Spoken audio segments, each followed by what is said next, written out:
1975 में national emergency क्यों लगाई गई थी? इस टॉपिक को मैं बहुत ज़्यादा स्ट्रेच नहीं करूँगी, लेकिन शॉर्ट में आपको समझाने की कोशिश करती हूँ कि आखिर नेशनल इमरजेंसी हमारे देश में लगी क्यों थी। तो इसके लिए सबसे पहले चलते हैं हम 1971 में, जब हमारे देश में जनरल इलेक्शन कंडक्ट हुए थे।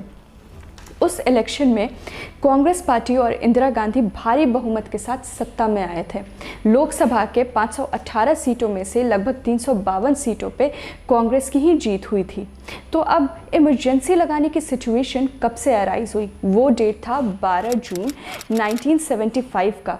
इस दिन यूनाइटेड सोशलिस्ट पार्टी के उम्मीदवार बरेली से राज नारायण, इन्होंने इलाहाबाद हाई कोर्ट में एक पिटीशन डाल दिया इंदिरा गांधी के खिलाफ और आरोप लगाया कि इंदिरा गांधी ने अपने मतदाताओं को, अपने वोटर्स को उन्होंने रिश्वत दिया है और उस रिश्वत के साथ साथ शराब भी बांटे हैं।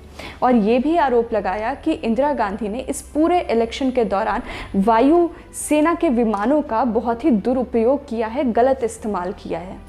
इलाहाबाद हाईकोर्ट के जो जज थे, न्यायाधीश जगमोहन लाल सिन्हा, उन्होंने चुनाव में वोटर्स को ब्राइब देने के लिए और एयरफोर्स के प्लेन्स को मिसयूज़ करने के लिए इंदिरा गांधी को गिल्टी करार दिया और उन्हें प्राइम मिनिस्टर का पद छोड़ने के लिए कहा। फिर एक इमरजेंसी बैठक बुलाई गई और संजय गांधी, जो कि इंदिरा गांधी के छोटे बेटे हैं, उन्होंने एडवाइस दिया इंदिरा गांधी को कि सुप्रीम कोर्ट में एक अपील डाल दी जाए हाई कोर्ट के वर्डिक्ट के अगेंस्ट में, और इंदिरा गांधी ने ठीक वैसा ही किया। अब सुप्रीम कोर्ट के जज जस्टिस वी.आर. कृष्ण अय्यर पूरी तरह से स्टे ऑर्डर तो नहीं लगा सकते थे, लेकिन उन्होंने इंदिरा गांधी को इतनी रियायत दे दी थी कि उन्हें प्राइम मिनिस्टर का पद नहीं छोड़ना पड़ रहा था। लेकिन उन्होंने ये भी कहा था कि आप प्राइम मिनिस्टर का पद आपको नहीं छोड़ना है, लेकिन आप एज ए MP वोट नहीं दे सकती हैं, और आप तब तक वोट नहीं दे सकती हैं जब तक कि सुप्रीम कोर्ट का फाइनल वर्डिक्ट नहीं आ जाता है। अब पूरे देश में विरोध और प्रदर्शन शुरू हो गए थे और फिर इंदिरा गांधी ने 25 जून की आधी रात को तत्कालीन राष्ट्रपति फखरुद्दीन अली अहमद से आपातकालीन घोषणा पर हस्ताक्षर करवाया और उसी दिन आधी रात को इमरजेंसी लगा दी गई।